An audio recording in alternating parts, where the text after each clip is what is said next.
toutes et à tous pour ce troisième et dernier jour de rencontre à distance entre des images. Nous ne sommes que des images. C'est ce que disait d'ailleurs Bergson en disant que toutes les perceptions n'étaient que des images et que nous étions une image en relation avec d'autres images. Et je crois que finalement notre expérience aujourd'hui est très bergsonienne de ce point de vue-là, c'est dans matière et mémoire. Je suis tout à fait désolé de faire retomber la joie cognitive que nous avons depuis lundi matin à écouter les 1000 facettes du organisme versus biologie, psychologie, neurologie. Je voudrais vous faire quelques remarques de transition parce que la fête est finie et nous allons tout à l'heure avoir un grand débat rétroactif. Et donc, je pense que mes quelques remarques de ce matin vont servir un peu de pont, de pont vers le débat et de pont vers la suite de ce colloque. Parce que ce dont je suis persuadé aujourd'hui, c'est que nous n'avons fait que commencer à ouvrir la boîte de Pandore et nous n'avons fait que commencer une grande enquête sur l'actualité du durandisme et sa renaissance et ses nouvelles fécondations à la lumière de la progression de tous les savoirs encyclopédiques. Et je suis très heureux de voir que finalement, nos différentes interventions ont déjà bien respecté l'esprit durandien, qui est un esprit à la fois cosmopolite, transculturel et encyclopédique. Le charme et l'ivresse peut-être même de nos colloques, c'est d'être extrêmement pluridisciplinaire. On y parle de tout. On saute d'une discipline à une autre, d'une époque à une autre, d'un art à un autre. Et je pense que c'est ça dont l'homme du XXIe siècle a besoin aujourd'hui. Lui qui est totalement éparpillé, atomisé, pulvérisé par des millions d'informations quotidiennes, il a besoin de tourner autour de lui-même, de refaire un cercle avec un centre et des périphéries pour essayer de se recentrer sur ce qu'est l'homme.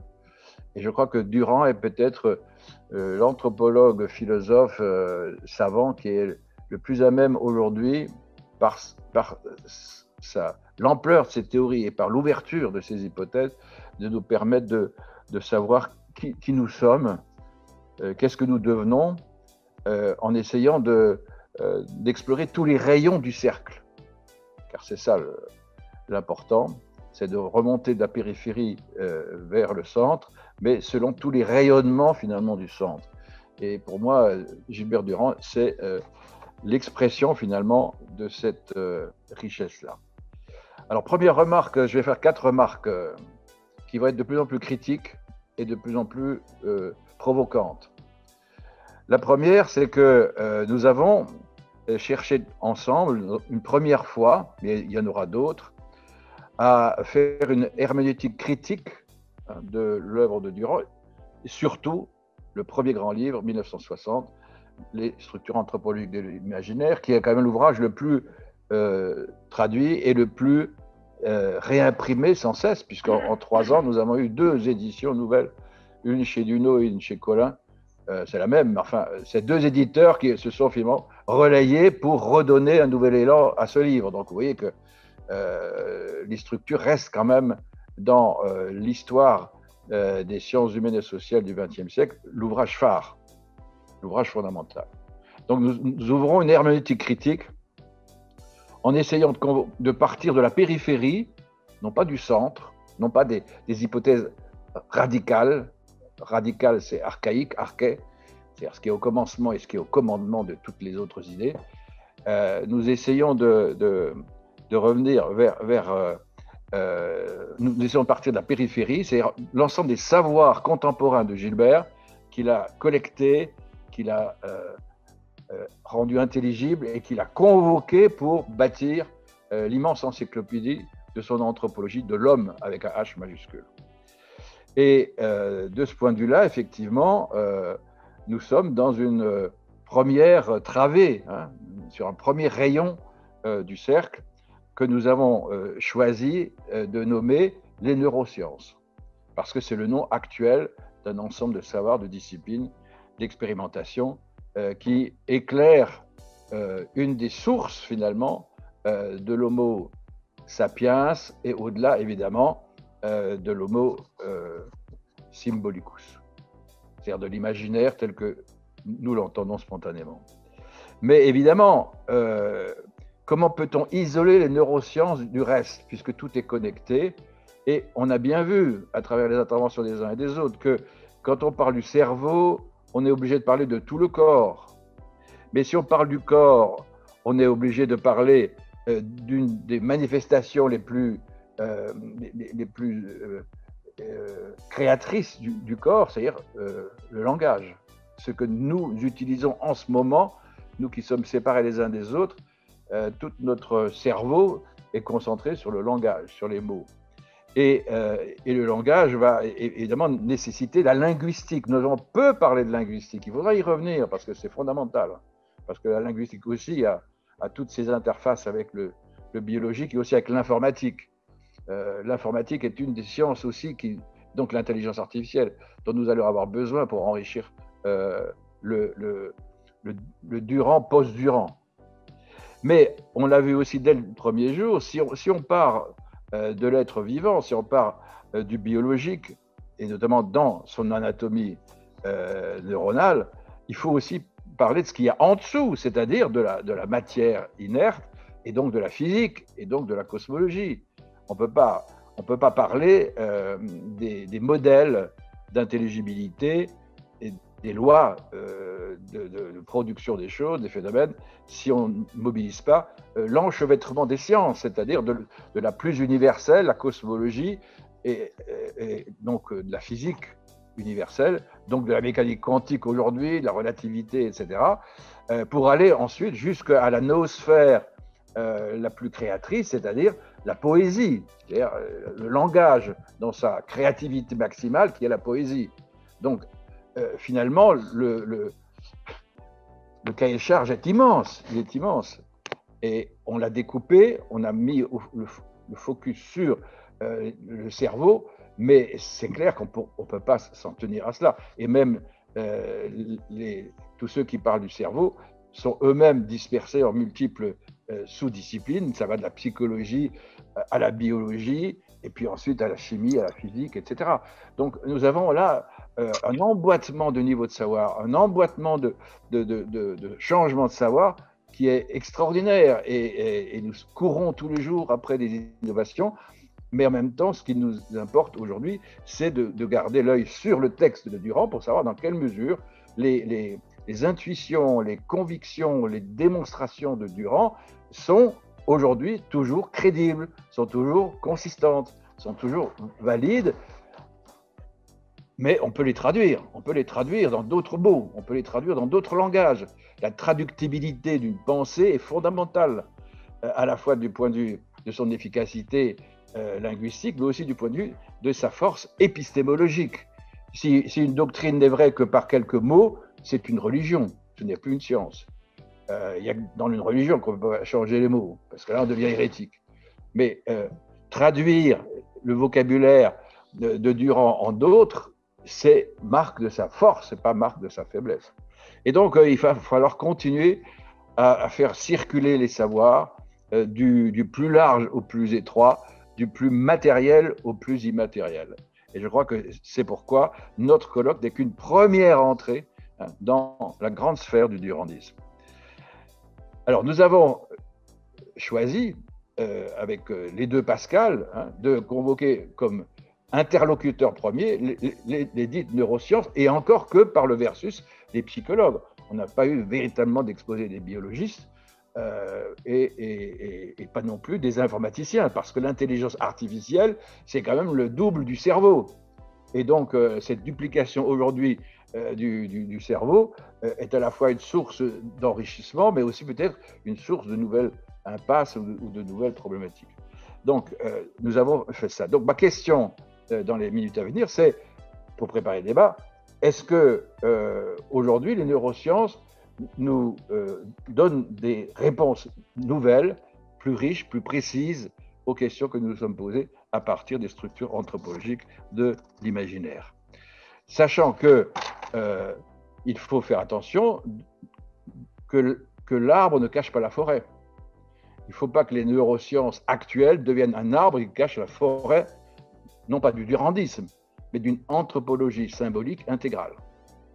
Et je crois évidemment que la réponse va être très prudente parce que c'est un marchepied fondamental.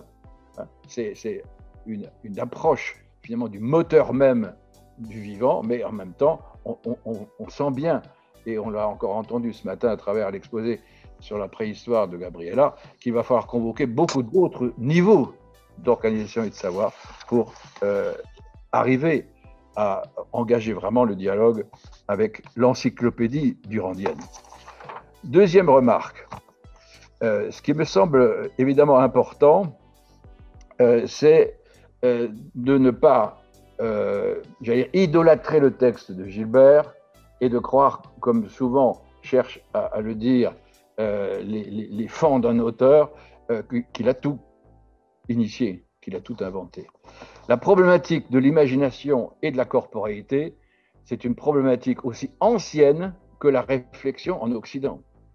Je n'ai pas le temps, mais je l'ai fait dans notamment des ouvrages un peu de vulgarisation sur l'imagination. Mais c'est évident que depuis les Grecs anciens, depuis 25 siècles, tout le monde a observé que les manifestations, on va voir lesquelles, les manifestations conscientes, inconscientes, automatiques, intentionnelles de l'imagination sont toujours incarnées. Hein, ce que nous avons appelé hier le modèle incarnationniste. Il semble être une sorte de progression actuelle dans l'épistémologie des neurosciences, mais nous, philosophes, nous sommes obligés de dire que nous avons commencé par ça. Nous n'avons jamais séparé l'imagination du corps. La preuve, c'est que, regardez, c'est tous les organes qui ont servi à un moment donné à expliquer à la fois l'hypertrophie de l'imagination, les délires, les hallucinations, mais aussi les déficits de l'imagination et donc la pathologie. C'est tantôt le foie, c'est tantôt le cœur, tantôt les viscères. Mais regardez, l'imagination du futur dont nous parlait hier notre collègue, l'imagination du futur, elle a toujours été attribuée à des parties du corps. Hein. On fait de la divination à partir de parties du corps. Donc le corps était bien une sorte d'incarnation, d'information concernant le futur.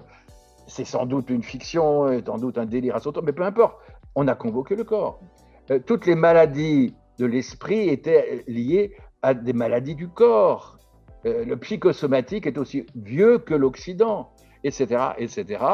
Et je rappelle effectivement que les progressions de la psychologie, de la psychopathologie au début, fin du 19e et du 20e, ont été très vite intégrées par les spéculations sur l'imagination. Alors, Gilbert Durand, je prends cet exemple, est élève de Gaston Bachelard, avec qui il a fait sa thèse.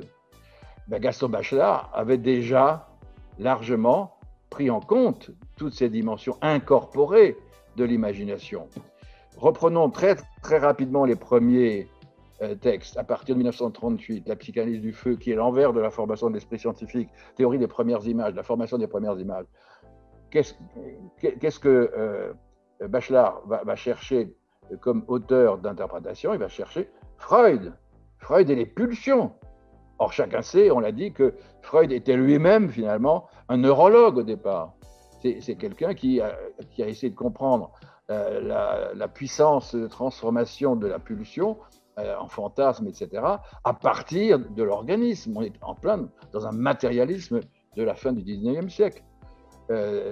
Bachelard lui-même va, à partir de la psychanalyse du feu, produire des enquêtes sur, justement, la logique de l'imagination, une science de l'imagination. Ça donnera lieu, en 1940, à un fameux texte qui s'appelle Lautréamont, qui est le moins lu par les bachelardiens, mais le plus intéressant peut-être. Dans ce Lautréamont, Bachelard analyse précisément les pulsions d'agressivité de l'imaginaire de l'œuvre poétique de Lautréamont. Et Bachelard montre bien l'importance, je n'ai pas le temps de vous le lire, mais je le mettrai dans l'article évidemment, il montre l'importance des travaux de l'époque, hein, issus de la psychiatrie, issus de l'ensemble des travaux sur la corporéité. Page 69, on est en 1940, hein, Bachelard écrit, on sera bien préparé à cette étude si l'on médite les travaux de Paul Schilder sur le schéma corporel, de Henry Head sur le schéma postural, si bien étudié aussi par Jean Lhermitte, dont on a parlé hier, dans son merveilleux livre « L'image de notre corps ». 1940, Lautréamont. Vous voyez que Bachelard était tout à fait en phase avec cet ensemble de références et il savait très bien qu'il fallait chercher là. Et déjà, dans Lautréamont figure la référence à ce célèbre Corti-Psy, qu'il va longuement reconvoquer en 1940 dans un autre livre qui s'appelle La philosophie du nom, dans lequel il analyse longuement l'immense travail de Korzybski sur la sémantique générale, qui s'enracine effectivement sur le système nerveux et sur la théorie du cerveau. Et il rappelle notamment que pour Korzybski, alors évidemment je ne vais pas trouver, mais c'est bien par une théorie du cerveau, voilà, du point de vue strictement neurologique, Korzybski considère l'enfant comme un domaine spécial. L'enfant naît avec un cerveau inachevé et non pas, comme le postulait l'ancienne pédagogie, un cerveau inoccupé. La société achève le cerveau de l'enfant, elle l'achève par le langage, par l'instruction, par le dressage, etc. En particulier, et c'est en cela que consiste l'éducation non aristotélicienne proposée par Korzybski, on devrait achever le cerveau de l'enfant comme un organisme ouvert, comme l'organisme des fonctions psychiques ouvertes. Voilà, vous voyez que tout ce dont on a parlé hier, la plasticité, etc., tout est déjà là, tout est dans une grande théorie très révolutionnaire d'un enseignement, d'une pédagogie non cartésienne, non aristotélicienne, puisqu'elle s'appelle philosophie du nom. Donc je n'insiste pas, mais je voulais simplement rappeler que la problématique avant 1960 était déjà largement dans l'air du temps, irriguait largement beaucoup de travaux, dont ceux de son maître, Bachelard. Et je pense qu'il faudrait, pour être complet, pour être exhaustif, ne pas oublier, je sais que probablement les neuropsychologues ou les neurologues français n'aiment pas beaucoup cette référence, mais je la donne parce qu'elle est dans le paysage, c'est celle de Henri Laborit, dont les travaux ont été contestés parce qu'il était effectivement plutôt attaché à la théorie des trois cerveaux encore, qui a elle-même fait l'objet ensuite d'une déconstruction. Mais on trouve chez Laborit effectivement une théorie des pulsions agressives, c'est pour ça que c'est très proche de Lautréamont, et il montre comment l'imagination est effectivement la réponse. La réponse, c'est plus qu'adaptatif de l'espèce humaine au problème de l'adaptation. Et juste deux citations prises en vrac. Ce qui distingue profondément, c'est Henri Laborit, ce qui distingue profondément les sociétés humaines et les sociétés animales, ce n'est pas leur travail, ce n'est pas non plus une liberté individuelle, mais c'est un déterminisme d'un niveau d'organisation supérieur, celui de l'imagination. Voilà, l'imagination est pour lui un déterminisme. Vous voyez, c'est assez réducteur de certaine manière, mais vous voyez bien que Laborit allait tout à fait dans ce sens-là, hein, de dire que la théorie de l'imagination doit être intégrée dans un discours beaucoup plus large. Et dans une autre citation qui rappelle ce que nous avons dit hier, le rêve, ça existe, mais ce n'est pas logique. Mais ça a une logique qui n'est pas celle du langage non plus, qui n'est pas celle du langage du discours logique, c'est celle de la biochimie, de la neurophysiologie cérébrale, et ça sert à quelque chose, le rêve. Bon, là nous sommes dans les années 1982, 1982, vous voyez que on n'a rien inventé et que tout ça se poursuit tranquillement.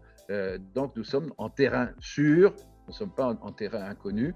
Je veux dire, l'incorporation de l'image et de l'imaginaire à 25 siècles, le dossier est très très chargé, personne n'arrive au bout, mais nous sommes rassurés. Troisième remarque très rapide, il faut cependant être attentif, comme l'était Gilbert, au fait que le mot imagination est une fiction verbale. C'est une fiction verbale parce que ça recouvre énormément de choses extrêmement différentes. Les fonctions qu'on peut rattacher à l'imagination sont vraiment polymorphes et obéissent probablement à des mécanismes, à des structures corticales complexes et spécifiques. Autrement dit, j'invite tous les chercheurs en neurosciences à revenir aussi sur le fait qu'il faut des sous-ensembles d'imagination et qu'il faut travailler sur le moteur de ces sous-ensembles. Très rapidement. Évidemment, la première imagination, c'est celle qui se confond avec la mémoire. On a plusieurs fois parlé de la mémoire. On ne peut pas ne pas parler de la mémoire, puisque la mémoire, c'est exactement toute image qui est en train de passer du présent au passé. Autrement dit, ma conscience est en permanence en train d'entrer dans un flux où quelque chose arrive et quelque chose s'en va. Et ensuite, tout ça, ça s'accumule. Avec une grande question, et là, je n'ai pas la réponse des neurobiologistes aujourd'hui, mais la grande question qui traverse la fin du 19e et le début du 20e, c'est est-ce que tout ce que nous rencontrons dans notre psychisme est intégralement conservé? Comme ce que nous faisons en ce moment, nous enregistrons sur un cloud qui est peut-être quelque part aux États-Unis, nous enregistrons tout ce que nous sommes en train de dire. Alors, est-ce que notre cerveau est en train de faire pareil dans son propre cloud, ou est-ce qu'il y a déjà des sélections? C'est un grand débat au début du XXe siècle, notamment entre ceux qui pensent que c'était intermittent, ceux qui pensent que tout est conservé au fond de nous. C'est le cas de Freud, de Bergson, etc. Ensuite, on a effectivement une imagination qui va transformer, le grand mot de transformer, c'est pas former, c'est transformer, c'est le terme de Bachelard, qui va transformer les images avec des variations dont on a très bien parlé hier Valéria, et c'est là que se mettent en place effectivement toutes les grandes règles et lois de la psychologie philosophique pendant des siècles. C'est la fameuse loi d'association des images dont on n'a pas parlé, parce que je pense que c'est très important, parce qu'il y a deux logiques symboliques. Il y a la logique associative et il y a la logique effectivement des analogies qui obéissent à des structures enchevêtrées. Donc, ça, c'est l'imagination la plus classique, celle qui faisait dire que Descartes disait qu'un peintre crée son tableau en combinant des souvenirs du passé. Voilà. Donc, l'imagination purement combinatoire et associative par variation interne. Mais, et ça c'est très important parce que ça fait partie du patrimoine conceptuel quand même de l'anthropologie et de la philosophie, il y a imagination reproductrice. On a beaucoup mis de préfixes réactivation, reproductrice. Mais il y en a aussi une productrice, Kraft. En allemand, ça s'appelle Kraft, force, puissance. En latin, vis, force. Et c'est tout le vocabulaire de l'image et de l'imagination depuis les langues grecques et latines. Et qu'est-ce qui se passe là? Est-ce que c'est des combinaisons simplement? Est-ce que c'est des réactivations? Et là, il y a tout un travail, justement, sur le transcendentalisme, c'est-à-dire le fait que quelque chose d'absolument nouveau apparaît dans le psychique. Et ces mécanismes-là, tout le monde commence à les éclairer un peu, en descendant au plus bas, en descendant peut-être jusque dans les cantins, mais voilà, il faut encore beaucoup de chemin pour rendre intelligible cela. Mais il ne faut pas oublier aussi que s'il y a un travail de rupture avec le perçu, parce que ça c'est la grande question, est-ce que l'imagination c'est que une revisitation du perçu, ou est-ce que c'est vraiment un réagencement, une recréation de quelque chose qui est en discontinuité avec le perçu? Mais de l'autre côté, il y a une imagination qui est seulement visuelle et qui visualise des informations abstraites, digitales. Et une grande partie, justement, des interrogations sur l'imagination porte sur cette fonction auxiliaire de visualisation de l'information abstraite. C'est-à-dire le passage, finalement, de l'abstrait au concret par de l'image. Et cela nous renvoie d'ailleurs à la grande bifurcation entre image et imagination fondamentalement verbalisée, c'est-à-dire qui a été médiée par les structures linguistiques, et une autre qui est purement scopique, qui est purement visuelle. Quand vous avez sous hallucinogène toute une série de délires visuels du psychédélique, ça n'a rien à voir avec une poésie de Lautréamont. Et pourtant, c'est quand même de l'imagination créatrice. Donc, vous voyez qu'il faut travailler aussi sur ces sous-ensembles que sont le substrat purement visuel et le substrat médié langage. Et puis ensuite, il y a effectivement, je termine sur cette typologie, il y a effectivement toutes les perturbations de l'imagination par rapport à ces fonctions que je viens de distinguer. Et c'est là qu'on est dans le psychopathologique. Mais comme ça a été rappelé hier, il y a toujours deux psychopathologies. Il y a celle de la déficience, il y a celle du déficit, du moins, et il y a aussi celle du plus. Il y a l'hypertrophie de quelque chose. Et je crois que ça, c'est très important parce que ça nous ouvre à cette catégorie fondamentale de ce qu'on appelait longtemps des états modifiés de conscience. On en a parlé à travers le chamanisme, les trans, etc. Et ça, c'est une expérience qui n'est pas donnée à tout le monde, mais qui a été utilisée dans toutes les cultures, notamment dans le domaine du religieux, et qui ouvre sur un champ d'expérience tout à fait extraordinaire, longtemps occupé par la parapsychologie aussi en Europe depuis le XVIIIe siècle, etc., etc. Donc je pense la leçon à tirer, c'est qu'il va falloir être beaucoup plus attentif aux sous-ensembles. La pensée de Durand est une pensée typologique, mais elle est toujours très attentive à l'arborescence. Il y a les racines, il y a le tronc et il y a les branches. Et je crois qu'il faut arriver à ramifier tout parce qu'on ne peut pas vérifier sur le corps une fonction aussi large que celle de l'imagination. Alors, je m'achemine vers les questions essentielles. J'ai dit que j'amorçais le débat. En effet, il me semble que il y a des questions fondamentales pour ouvrir ce dialogue entre les structures anthropologiques de l'imaginaire de Durand et l'état actuel des recherches sur la corporéité niveau cortex. La première, effectivement, c'est que Gilbert Durand, par son enquête anthropologique, a fondé la puissance de l'imagination dans la vie humaine sur du transcendantal. C'est un terme philosophique, je sais, un psychologue n'a pas besoin de ça. Il parlait plutôt d'inné, etc. Mais le terme transcendantal est essentiel, il est omniprésent dans le livre, il est omniprésent philosophiquement, parce que ça veut dire effectivement que tout ne se ramène pas à de l'antécédent. Il y a un moment donné, on a beaucoup parlé au XXe siècle de l'auto-organisation, de l'auto-poétique, et je pense que c'est cette auto qui est essentielle à comprendre. C'est ça l'inventivité, c'est ça la création. C'est qu'à un moment donné, on ne reprend pas de l'ancien, mais on produit quelque chose de nouveau qui sans doute repose toujours sur un socle préalable et sur des mécanismes préalables, mais qui engendre quelque chose d'imprévu et d'imprévisible. Et c'est ça qui est essentiel. Ça, c'est le transcendantal.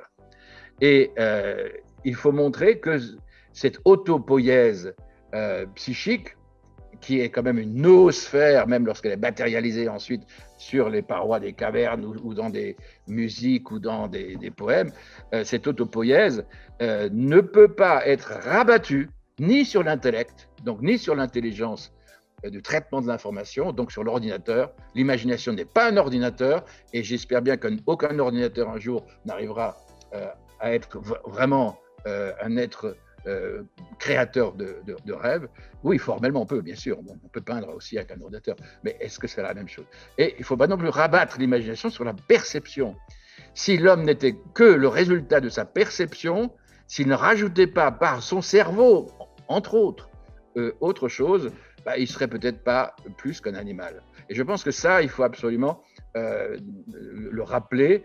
Il y a une discontinuité aussi entre l'ensemble des vivants et l'homme. C'est ce qu'on appelle parfois, d'un terme un peu condescendant, de l'humanisme. Oui, je suis humanocentriste. Oui, je suis anthropocentriste, parce que j'ai la conviction, après avoir lu Durand, que nous sommes des êtres qui avons effectivement fait émerger des processus absolument nouveaux et qui ont participé justement à l'aventure humaine qui est très différente de l'aventure des diplodocus.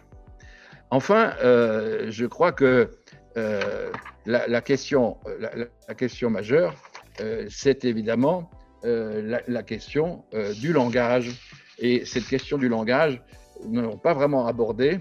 Il faudra effectivement y consacrer probablement un colloque, parce que le langage aujourd'hui, il est de plus en plus pris en charge par le modèle justement informatique, et il faut s'interroger sur le langage de l'imagination poétique et le langage de l'informatique.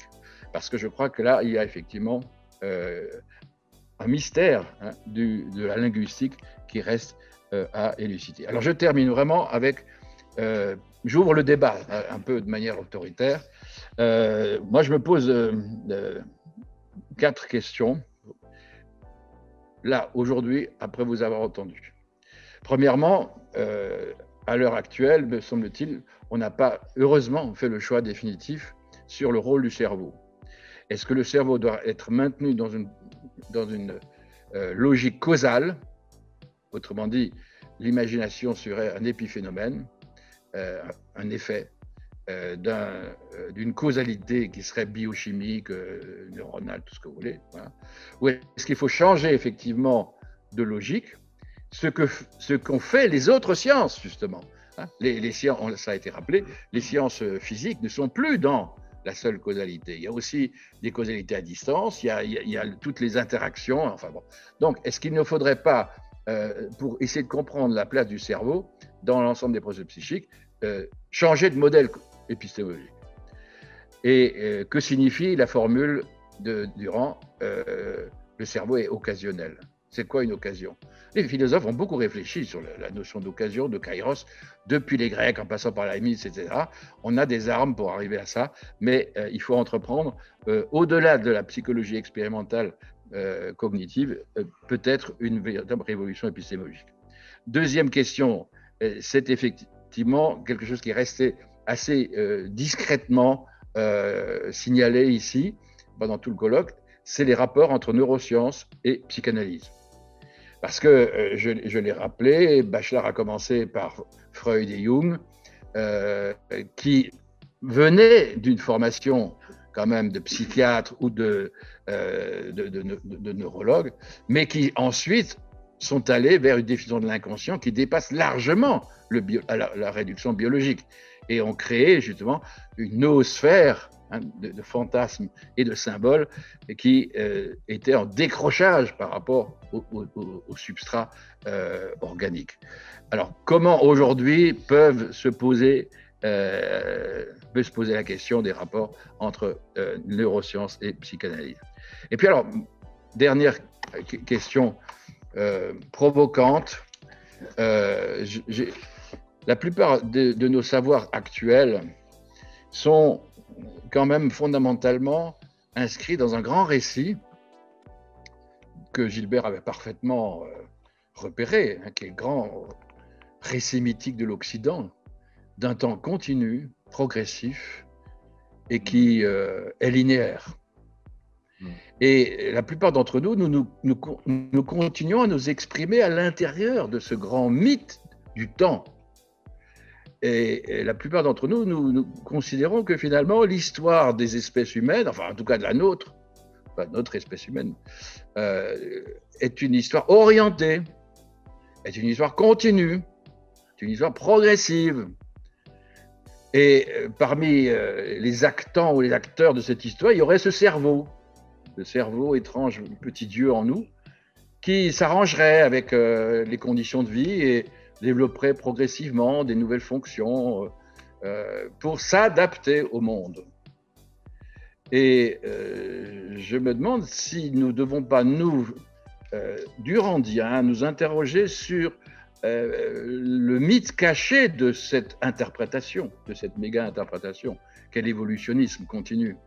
Et vous savez bien que Gilbert, ça n'a pas été toujours remarqué, mais je crois que c'est fondamental, a toujours pensé que le temps était cyclique et que la plupart des sociétés humaines ont pensé le temps de manière cyclique. Il n'y a que les sociétés de filiation monothéiste qui ont inventé cette évolution continue. Et Darwin est fils du monothéisme. Marx aussi d'ailleurs. Mais je crois que c'est la question de fond. C'est la question de fond, et on voit bien que ce matin, quand nous étions devant, je termine, la grotte de Chauvet, que les plus grands artistes contemporains considèrent comme un moment essentiel pour leur propre formation aujourd'hui, bah, ils ne vont pas avoir des grottes primitives. Ils vont avoir des manifestations d'une imagination beaucoup plus puissante que la nôtre. Une imagination qui a une dimension cosmomorphe, enfin tout ce qu'on a déjà dit, par rapport à laquelle nous sommes tout petits aujourd'hui, avec nos externalités, nos ordinateurs, nos mémoires artificielles et les grands pouvoirs médiumiques des trans et des chemins. Qui a ça encore aujourd'hui? Un petit peu dans les hôpitaux psychiatriques, dont on ne sait pas quoi en faire. Au moins avant, c'était des médiateurs avec les dieux. Donc, moi, je vais être provocateur. Moi, je ne vois pas ce grand progrès du cerveau à travers l'histoire de l'espèce humaine. Moi, je me demande si il ne faudrait pas penser cycliquement. Il y a des périodes, effectivement, de grand développement et il y a aussi des périodes de dépression, des périodes de rabougrissement. Notre mémoire, elle est en train de mourir, notre mémoire, par rapport à celle qu'avaient nos ancêtres, qui apprenaient 16 000 vers de Virgile par cœur. Et encore, même les petits enfants musulmans qui apprennent par cœur le Coran. Je ne dis pas qu'il faut apprendre le Coran, hein, vous avez bien compris. Mais ce que je veux dire, c'est qu'il y a encore des civilisations qui mobilisent des facultés que nous n'avons plus. Donc, est-ce que l'imagination de nos contemporains, grâce à ces progrès que vous invoquez du cerveau, est-ce qu'elle est vraiment supérieure à celle des autres civilisations et à celle des hommes d'après-histoire? Moi, j'en suis pas sûr du tout. Et moi, je serais plutôt pour écouter Gilbert et, en tout cas, redonner une force à un modèle cyclique de l'alternance, qui était aussi le modèle que Gaston Bachelard avait pour l'ensemble de son approche de l'homme.